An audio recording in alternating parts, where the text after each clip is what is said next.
Hello, welcome to the C50 podcast. Jay, Becca, Bella, and myself all know that mental health is important, and those sitting around this table are either diagnosed with a mental illness or support someone who is.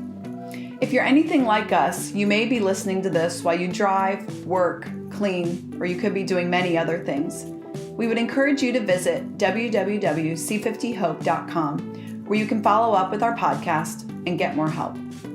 We have worked hard to build C50 into a ministry that can reach those affected by someone's struggle with mental health and a deeper illness. We believe that a relationship with Christ is key in finding hope. However, we're not professionals.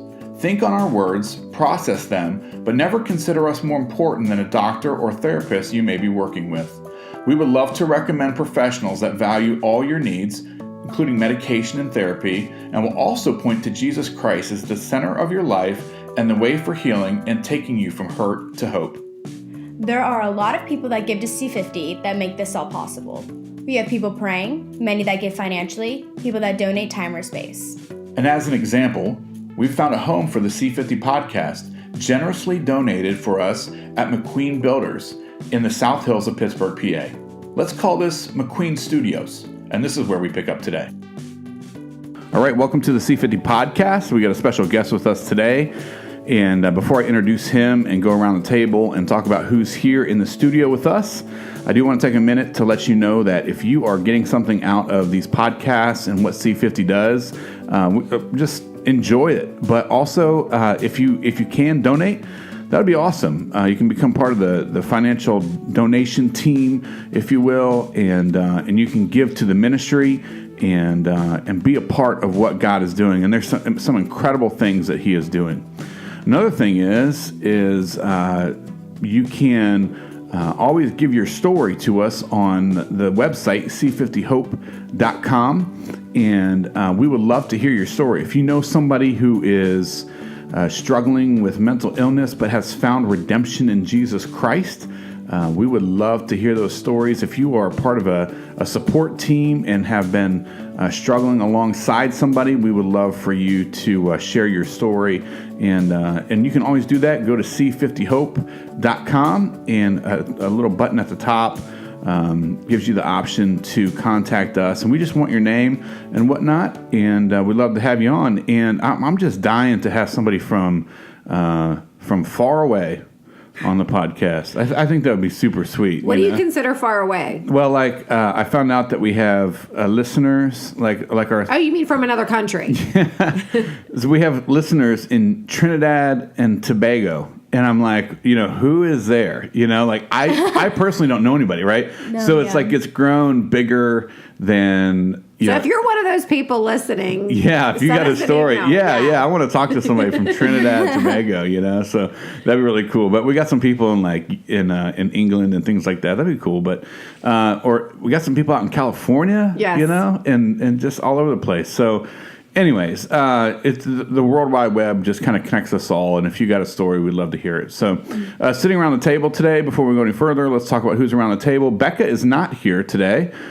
She is helping one of our friends move at the church today. Bella, you're here. Hello, yes. Bella is here. Bella is here. We got our Duncan. Yeah. Karen.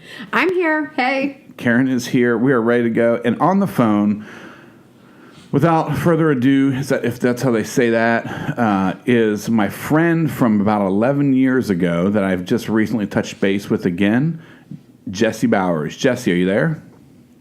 I am. Hey, how's it going, Jay? Yeah, Jesse, man, it is so good to hear your voice. And, it's been probably about 11 years 11 or 12 years, I think, probably since we were working together on grounds at Cedarville University. And it's been a long time, but as soon as I hear your voice, it's like, that's Jesse. And so... Takes you back. Yeah, it takes me back, man. It's still me. Yeah, very good, very good, man. Well, hey, so we're glad you're here, and there's a topic. This topic that we're going to get in with you, and your personal story is one that on the way over, Bella, Karen, and myself were like, man, this is going to be really interesting, and we really want to know about this because it's just one of those topics that when you hear about OCD, which is what we're going to be talking about today, you hear people labeled as OCD. They say Jesse Bowers is OCD. It's also very commonly thrown around just when people have sort of a tendency to do certain behaviors, right? And so people say, oh, yeah, he's OCD. So we really want to get down to what OCD is from your understanding and your experience, and really just kind of give glory to the Lord, because I know you're a Christ follower, and see how Jesus Christ has played a role in that. Is that cool? Absolutely. So take us back. I'm going to kick us off, and usually I talk way too much, so I'm going to hurry it up, but the girls will jump in here in a second. Take us back to the beginning, and like Bella asked me, she said, was Jesse OCD? See, there I go. Did Jesse struggle with OCD in college? And I said, I have no idea. And so take us back to when you started being symptomatic of these OCD,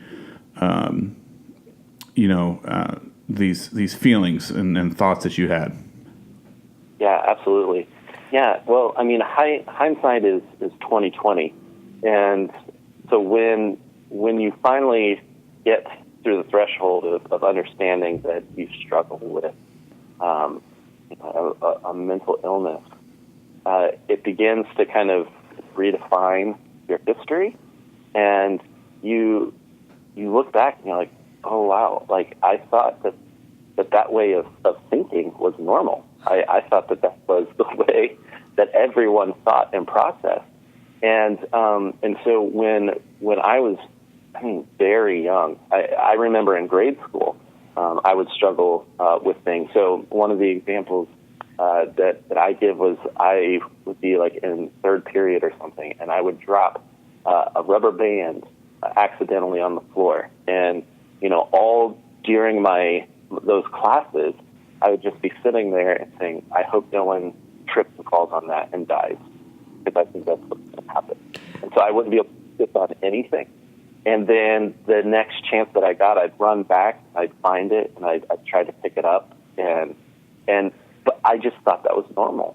So you would just have these obsessive thoughts. Then, say if you dropped a rubber band, you dropped a pencil, that, it may cause somebody to injure themselves or hurt themselves, or you just had these obsessive thoughts that, because I did this, something's going to happen, like a chain reaction type thing.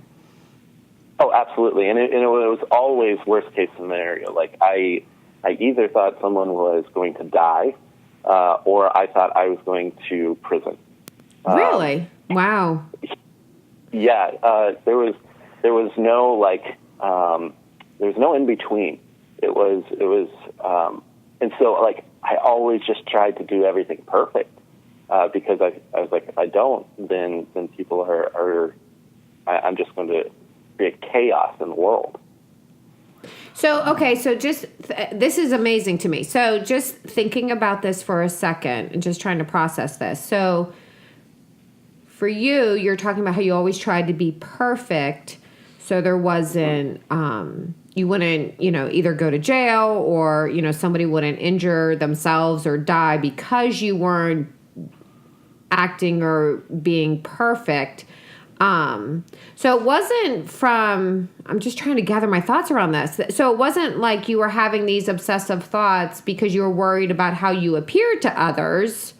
You were just truly worried that if you did this or you said this or something happened, then it would cause this reaction that you may go to jail or somebody may die because of what you did. Yeah. And it was not something that I really even noticed about myself. But it did cause, at times, it caused some social issues for me. Like, I was in a class and one of the kids put a rubber snake in the teacher's desk. And I thought, okay, I know that this happened, and she's going to open that desk, and then she's going to have a heart attack and die, because that's a normal thought. And so I told her, and in front of the whole class, and so everyone in the class then was like, "What are you doing? Like, why are you're such like a brown noser? You're such And I'm like, I just saved her life, like. Right. Yeah. Yeah. And so it did have ill effects on, I'm sure. Yeah. on my social aspect of life, but it wasn't my concern. So thinking back, like obviously you just mentioned third grade, like do you think this is something you, like as far as you can remember, you always struggled with? Like this is almost who you were in a way? Or do you think there was something that happened in your life, like a traumatic experience or something that happened that kind of set this all off, this way of thinking? Yeah, it's so intriguing looking back on it. And when I was in kindergarten, up until probably fourth grade, I wore sweatpants, and it was all to deal with like sensory issues. So like I couldn't handle tags, I couldn't handle anything that felt constricting, and so like I was always wearing like baggy sweatpants and things like that, and those are all kind of part of the process in like that spectrum of obsessive compulsive disorder. And so my thoughts weren't as troubled when I was that age, but I was definitely exhibiting things that I didn't really even understand why. So, Jesse, did this grow in severity as you got older? You said, this is happening in grade school. As you went into junior high and high school, even as far as college, when I knew you, did it continue to grow in severity? Yeah. So what's interesting is I think the reason that it grew in severity is because the consequences for my actions grew in severity. So if I, do something wrong in college, I could get kicked out of college. Then what do I do with the rest of my life? As opposed to, if I, do something wrong when I'm in middle school, well, I may get a detention. So I think the reason that it grew in severity was because the effects of what I did grew along with it. I'm thinking that this is OCD. You're having fear that something bad is going to happen. That's how you would sum it up. Is that how you would? Can we simplify it that much? Yes. In my case, I would say absolutely. Okay, so you have a fear that something is going to happen, and I guess what I'm wondering is, I read yesterday that OCD is OCD when it becomes a hindrance to your life, right? Like when it becomes so big that's a hindrance to your life. So what kind of situations were you in as you got older that it became more of a hindrance to your life? It became a bigger issue, something that you had to address. Yeah. So obviously, I was just growing up thinking, these are normal thoughts, and there were consequences even when I was a little bit younger. I actually was homeschooled for a year because I was actually getting picked on so much in middle school because of the effects of that. And I was this goody two-shoes guy. And so there were causes and effects then. But as I got older, it began to get to a point that it was quite debilitating. So as like I would be driving somewhere, I would think, did I run a person off the road?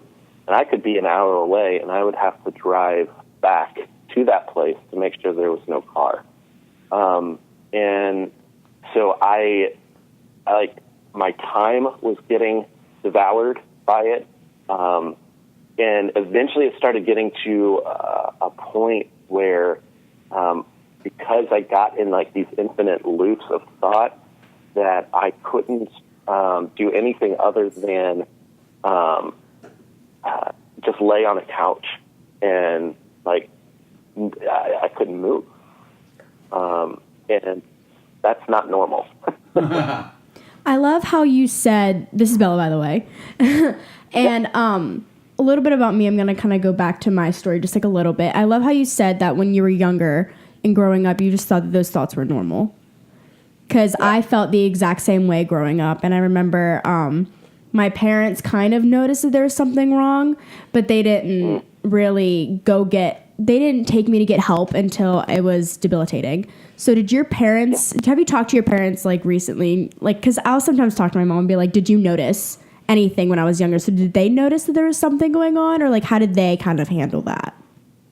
Yeah, it was definitely, there was kind of like these behavioral norms that they would try to correct.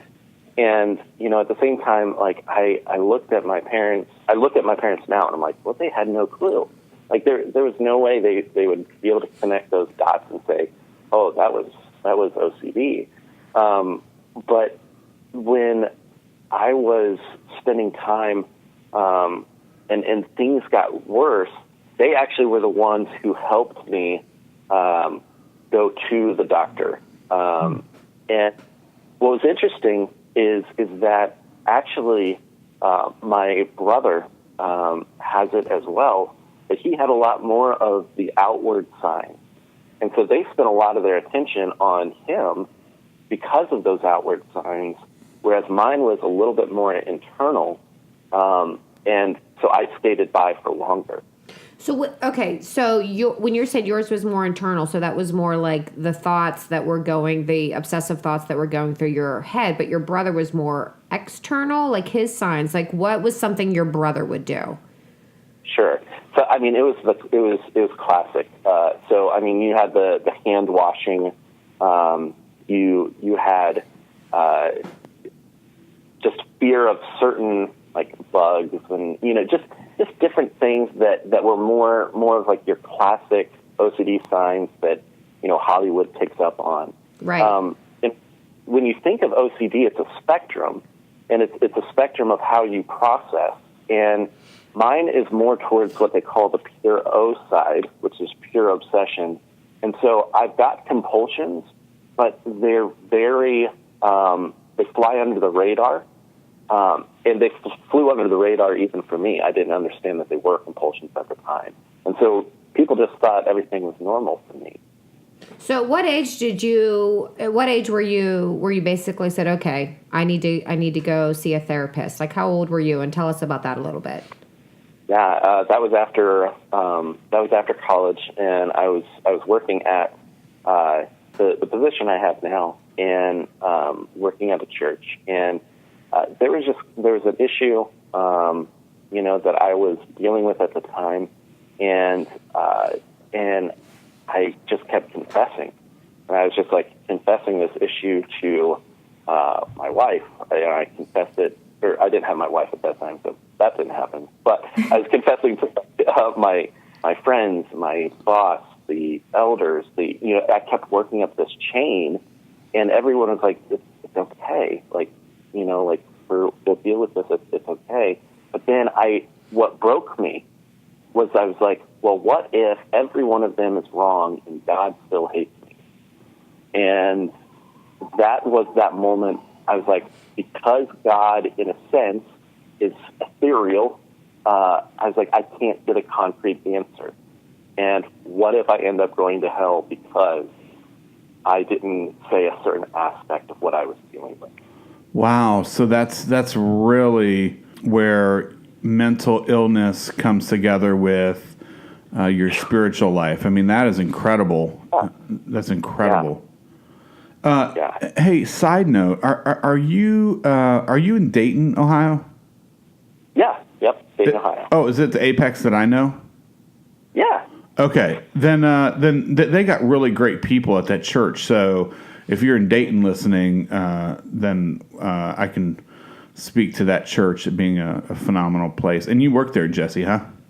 Yeah, absolutely. Okay, so they were coming around you and trying to support you, but you said, "Hey, I got to get some help." And this was the first time that you said that, and you wanted to get help. So, what was the next step? Well, yeah, I mean, for me, because when you start blending mental illness and your faith, things get really messy and really devastating really quickly. And it affects your theology. It affects the way you view God, the way you think God views you. And so my next step, honestly, was this. I was like, I need to go to the doctor first. And my parents were like, this might be OCD. And so they took me to the family doctor. And, you know, the family doctor does what a family doctor does and just is like, well, here's a prescription, you know, go in peace. And I still was like, at that moment, I was like, I am this failure. I am this broken thing. And when the thing that you process the entire world with is considered defunct, like, it really causes you to struggle and say, well, then what good am I to anything if I can't, how do I even know if I'm processing reality correctly? And so I just started going into some like really deep issues that were churning up things inside my head and inside my heart. It sounds like almost because of the struggles and all the obsessive thoughts that you were, you know, that you had going on, that you almost became depressed in a way because of your situation and because of where you were and what was going on. Absolutely. So it was, you know, it was interesting. Like when I look back when I was young, I used to ask Jesus into my heart every single night because I feared that it wasn't genuine enough or good enough the time before. And my mom would just be like, well, why are you doing this? And she would help me, like, you know, try to build up my faith. And I was just like, well, I can just never know. And so unless, you know, like God audibly said, Jesse, you're okay, then I was always in this fearful place that, I mean, for eternity, you know, like I could be separated from him because I didn't do something right. Wow. And that was just dark, and that was the depression that you were mentioning. So when you first realized that after you went to your family doctor and you were prescribed with a medication, did you end up seeing a therapist, and did you find that hard, finding one? So I did not. I did not go to a therapist actually for a bit. Wow. And part of that was, again, I was working through what that said about me, identity. If I went to a therapist, would that then, you know, preclude me from other things in life? Would they be label me as, you know, that crazy guy? Not to interrupt, but just I think there's so many people out there listening that can so relate to that because they know that they're struggling, that there's something going on because of maybe the stigma or the labeling or being judged. There's so many people that are suffering in silence, and they're afraid to just say, "I'm not okay, but I need to do something about it." Well, and especially with you have that in the secular world. And then to add in your faith and that struggle, the church, you know, you go back to the church, what are they going to think of you? You know? Right. Because that's your safe place, you know, usually, right? And almost like kind of tagging along with your story, Jay, depending upon what your position is at the church, you're afraid, you know, if I come forth and really own up to everything, you know, how are people going to view me because of the position or job that I'm holding at the church? So that's a whole other. So then, okay, so you were put on medication. Did the medication help you at all? It did. It slowly.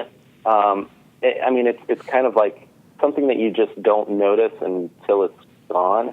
Like I was trapped in these ruminations, these thoughts, and then all of a sudden, there's just a day where I was just kind of like, oh, I can think about something else. And that just kind of, you know, came, it was just a gradual thing that I didn't notice. But then I kind of, marriage happened in that process. And I kind of got into a place where, and I think most people do, where you then have life with medication, and you're like, oh, well, I don't need medication anymore, so I can think fine. And so I actually went off the medication, and things started to spiral again. So you basically, so the medication was working, you were feeling good, and then you were like, okay, I don't need this anymore. So you basically just took yourself off of it. Which is common. Let me ask you, Jesse, was it something that you tried out, getting off the medication with your doctor, or was that something that you just said, you know what, I feel good, I'm just going to get off of that? Yep. Yeah, that was it. It was a personal decision. I just said, I'm not going to spend money on this anymore. I know I have, these issues, so I'll be fine. Right. And so that, and Jesse, I'm not judging your decision, but usually in the world of mental illness, when you have the desire to change your medication, to get off medication, you want to talk to a professional and to a doctor and whatnot. So it was bound to happen that if something was working and you made a personal decision, that you're saying that it came back. Yeah. Oh, and by the way, yeah, it's a horrible decision. But, so like you said, it's common. And if you're thinking like, okay, well, maybe it corrected something in my brain that now doesn't need fixed anymore, like you just justify it. And so yeah, I'm not at all saying that, hey, follow me in this path. Just a little sidebar for those of you out there listening. We did do one of the episodes of our podcast was on medication, and we do definitely dive into this topic about, if you think you should wean yourself off or whatever. So if anybody out there listening wants some more information on that, definitely listen to our episode on medication. And I can relate to you in the sense where, like, you were on your medication, it worked, and you're like, all right, like, I took the medication, I'm good now. I feel good. Yeah. I can just, in my weaning off my medication, I actually did it through my psychiatrist, but I personally regret being taken off my medication. Do you really? Yeah, because I wouldn't have relapsed. Because I relapsed afterwards. You know what? Okay, we can totally talk about that a different day, though, Bella. But I feel like you did so good, and then I think maybe your body chemistry or something changed. So that's a whole story for another day. But so you obviously took yourself off the medication, and then things started spiraling out of control. So at that point, did you say, I need to see a therapist, or what happened? Yeah. So one of the I'm a bit of a self-learner, and I love just researching things myself and trying to process. And actually, one of the most helpful books that I've read is You Are Not Your Brain. And it began to really help me begin to understand the difference between your brain and then your conscious self. And how those are two separate entities, and so I began to then like say, okay, I want to be off drugs. I want to not have anyone really speaking to me. I want to just really dive into what's happening.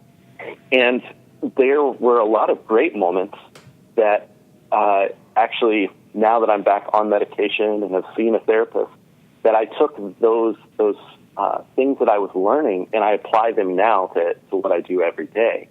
And but what was happening though in that process was I had entered marriage, and it was so much of this like pressure cooker that I think maybe if I was single at the time, it might have been a little different. But when you have two people that are learning about themselves and each other at the same time, it became very evident. We had to seek outside help. So you say we had to seek outside help. So did you guys start going to a therapist together, or is that something you did on your own? Well, I did it on my own. Okay. In the process, expectations are never great for marriage. Right. When you went to it, and OCD has a way of kind of attacking the things that you love. And so my fixations then were focused on her, and any flaw that I could see or anything, like my brain was just picking it apart. And You mean obviously flaw in yourself or flaw in your wife? flaw in her. Okay.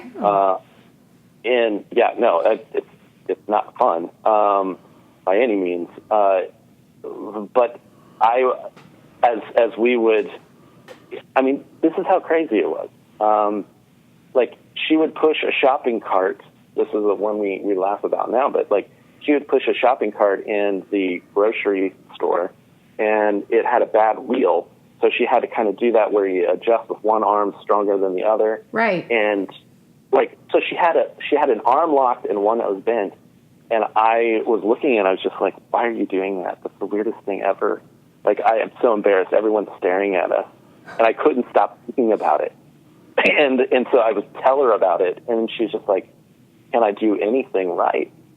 And so, like, it was those things that just, man, it just created yet another layer. Right. It was affecting your relationship with your wife. Yeah, absolutely. So I'm going to move us along. I'm watching a counter on my computer, and I'm trying to get through all this at a timely manner. One thing that I thought was interesting is at some point you go to, is it John Hopkins? Yeah. Okay, you go to John Hopkins and tell us about that, because that was a step towards recovery, right? Well, for us at that time, when we went to Johns Hopkins, it was a study that we began to do online, and I was thinking of, I was actually kind of more at a healthier place after I saw my therapist and things like that, and I began to think, okay, I have children now, and actually my son, now that I'm more sensitive to it, is exhibiting the things that I used to struggle with. And right now there's not a lot of understanding on the genetics of OCD. And so there was a study that Johns Hopkins was doing in that they wanted to pair siblings together who struggled with OCD and began to then kind of break down what genetic components are similar and what are different, to begin to figure out how do we address this as opposed to this just blanket. That is so amazing. Do you know what their findings were? Yeah. So as they were talking to us in the process, they are saying that when they first started, that they imagined that it was just going to be like one gene that was wrong. Or that was flipped, and what they said is that actually it's they're finding that it's a combination of genes that are beginning to display someone who has the propensity for OCD, and so they took blood tests, they did interviews and everything, but it was one of those experiences where it was like, okay, the results that come from this study likely won't benefit me, but my hope is that it will benefit my son, as he grows older and they have maybe a more refined way of dealing with it. How old is your son? My son will turn 5 here in August.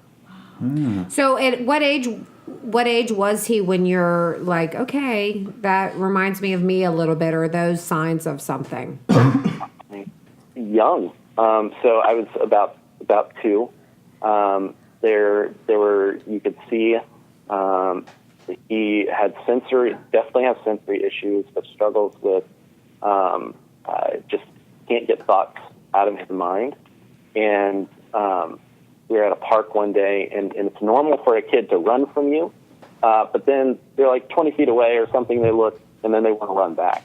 And we took him to a park, and he just kept running and just running. And he'd look back and then just keep running. And I was like, wow, this isn't normal. There's a disconnect here. And so that we began to take seriously, like, how do we intervene at a young age so that we can kind of lessen the effects as he gets older? So have you, you don't have to answer this if this is getting too personal or what have you, but have you started doing anything then with your son? He's 5, and I can and we can get into it a little bit, because I know me with my daughter Bella, there were signs back when she was 5 and 6, but honestly, we didn't do anything about it until she was 12, when her world basically fell apart. So, if I was to do it all over again, I think, if this were to happen, obviously when I started noticing it when she was 5 or 6, I would have tried to do something. You know what I mean? So, like, where are you at with that process with your son then? Yeah. So, my wife and I actually, so we've seen therapists for him. And therapists they really say at this age, like, we're not going to label him with anything specific, because you don't know which direction it's going to go. But, parents' intuition, you kind of know, like, well, if genetically I've seen it in my family, he's going this way. And so what they've done is they've helped us basically how to help him. And so they don't actually do much work with him at all right now. The work is more focused on us and how we respond. Oh, I love that. Okay, so you guys are basically getting therapy on how to, if you see something, with your son, how to respond to it and how to handle it to maybe help guide him. That's awesome. So, Jesse, this is a point that I'd like to just interject one small stat that I have, or something about OCD, and then I want to flip to about three or four more questions. I just kind of Googled this, but I found this on multiple sites, and what I would say is reputable, like with the Mayo Clinic and things like that. So it says like 1 in 40 adults are diagnosed with OCD, and 1 in 100 children have OCD. Now, so what I did, let's just have a break from this heavy conversation, and I want to know if there's anything that we have around this table that we go, is this OCD? Okay, so Jesse Bowers, this is like a special segment that I'm just starting today called "You Diagnose Us." Okay. Now, I've never considered myself like OCD. I took a test online because I was like, I'm going to tell Jesse if I'm OCD, and it said little to no. Okay, that's what it literally said. It said little to no potential, or whatever, for OCD. So, but here's my 2 things. Okay, is this a type of something that I think this is what you said your brother might be affected by, right? I cannot stand to brush my teeth and have like the toothpaste water go down the toothbrush into my hand. Like, if it gets on me, I would rather not brush my teeth and go to the dentist and get a cavity filled than have that water touch me. Is that weird? Yes. I don't know if that's OCD. I think that's just you. That's just me. Okay, all right. Next one. I divide things into fourths. Like everything. Like, I'll be looking out the window right now, and there's a big window behind us, and I've already divided this window. I put lines through it to divide it up into segments. Is that a type of OCD thing? It would be more common. Yeah. Numbers are huge. Really? Counting is a big thing. Dividing things. Yeah. That would be a component, but I think as a standalone thing, if you're probably able to get out of the bed in the morning, Right. So someone like myself that took the test, and I would say I already know that I don't have OCD. Right. but I have these small things. Let me just jump. Girls, do you have anything that you feel is OCD? That you just kind of, that's not just weird you? No, I think, because I struggle with anxiety and panic disorder, so I just have constant thoughts. So I think that's just anxiety. I don't think that it has... Well, I think maybe, though, sometimes you're, I don't know. Actually, you may have it a little bit. Because think about, say... So, Jessie, one of Bella's things that would kind of spin her into a panic attack was she would have these negative thoughts, obsessive thoughts in her head that... if her stomach hurt, she was going to throw up, right? Yeah. So having those constant thoughts, that would be a form of the obsessive side of OCD, correct? Yeah, absolutely. Yeah. So yeah, they call those the ruminations, and basically this idea that if you just get stuck in this loop that just is on repeat, that is a classic sign of OCD. And so bottom line is now Bella is diagnosed with something that might look a lot like OCD. She might have a little bit of OCD.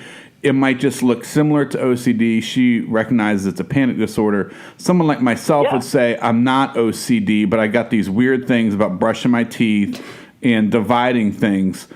The thing about OCD that we want to get clear, and tell me if I'm wrong, and then we'll move on, is that OCD is when you have these things and it affects your life in a negative way.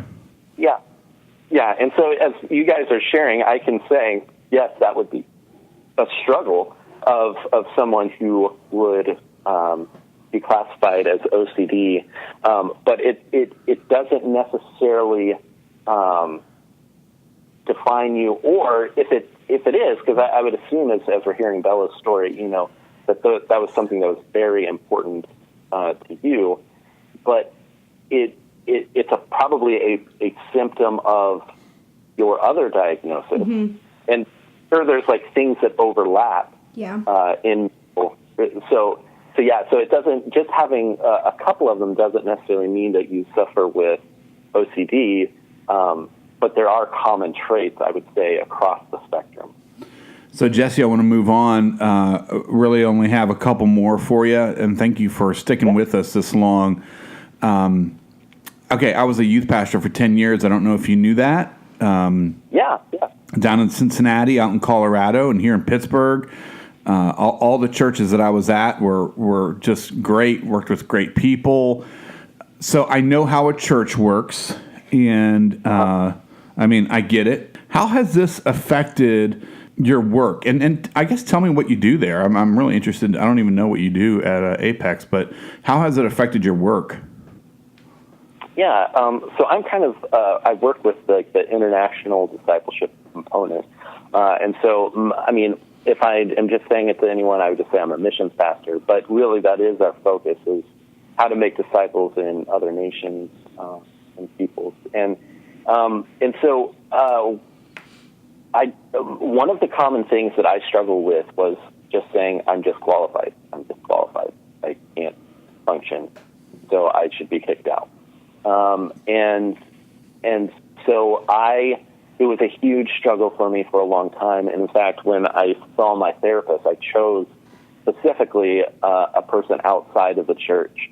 And because I wanted to just know what was my brain and what was truth. And so when you start talking about sin issues and things that, that's one of my biggest beefs. I love the church, but it's one of my biggest beefs is that, instantly, in a lot of cases, if someone is struggling with something in mental health, we kind of go to, I'm sure that's a sin issue for them that needs dealt with. And so, I'm thankful for the church that I'm part of because they deal with things with grace, but still, I would say most of the church still has a long way to go in understanding how mental health plays into things. Oh, Jessie, we didn't even have a conversation before this, and to let you know where we necessarily fell on that, and we are so in line with that. And I wouldn't, I would expect that from a church like Apex because I know a little bit about them. But that's phenomenal. We agree right with you. And as soon as Apex is ready to have a mental health conference, we will put it on at your church. Okay, we'll come out to Ohio. So Bella has one of the last 2 or 3 questions. Bella, about coping mechanisms. Yeah, so as you sought therapy and as you have grown and gotten to know your disorder or your struggles, what were some of the coping mechanisms that you saw worked for you? So what has become the best thing for me, and my wife partners with me in this, is I literally just call a thought an OCD thought before I even say to her what I'm thinking or feeling. And so the level of anxiety it brings me, I can kind of see outside of it, but I need her to kind of affirm it as well. But I just go to her and I say, look, I know this is OCD, but I just want you to confirm that it is. And I share it with her, and then she graciously says, yes, that is. And I'm like, okay. And now whenever that thought comes into my mind, again, I immediately disregard it and kind of set it to the side. I have a little bit I have a question that I kind of relate to in a way, because I know how you mentioned this earlier about how Hollywood portrays OCD. And I was wondering if, in a way, sometimes that bothered you, because I feel like Hollywood and movies and TV shows, they kind of villainize different mental health disorders, and I know it bothers me sometimes. So I was wondering, when you see someone on like a movie that they claim to have OCD, and it's like you're like, no, that's not it at all. Does that bother you, or are you just kind of like, whatever, it's Hollywood, Yeah, no, it definitely did. I think early on, especially, even just like when then people then project those stereotypes on you. Like if I struggle with OCD, and then they're like, oh, you can't step on a crack, or you can't, Yeah. Just odd things like that. Those are probably the times where I'm like, man, I don't like this. Mm-hmm. Over time, I've just become, it's been about 10 years that I've been walking through this, and I've really just kind of come to a point of grace of just saying, like, man, I didn't know about it, and I was struggling with it myself. So how do other people who've never struggled with it, how would they really know about it? And I take it kind of as an opportunity just to share with them, like, yeah, like that's one way of looking at it, but these are some other ways, that OCD really affects your life and things like that. So I absolutely love, Jesse, that you've come on today. I know for the 3 of us just sitting around this table, you have opened our eyes to so much that we never really thought about before. So I know, I can guarantee you that there are people out there listening that are so thankful that you came on and are sharing your story, because they can without a doubt relate to it. So if you could, for a moment, like those that are listening out there, that are like, oh my goodness, this is me, or I think I'm struggling with this. Like, what would be your thoughts, your recommendations, first steps? Like, what would you say to them? Yeah, my first thought is try to connect with someone else, or whether it's, it might even just be an organization, according to how isolated people are, and just share with them what you're thinking and what you're feeling, and let them be able to kind of tell you that you're not alone, and that this is something that you can walk through with others. And that's so vital, because when you try to deal with it on your own or muscle through it, there's some drastic consequences to that. And so I would say I try to find a community in whatever way that looks, and be open with them about it, and expect that you might get hurt a little bit in the process. That's just part of it, I think. But as they learn, I think your community then becomes more of a supportive base over time. And so I would just recommend don't do it alone.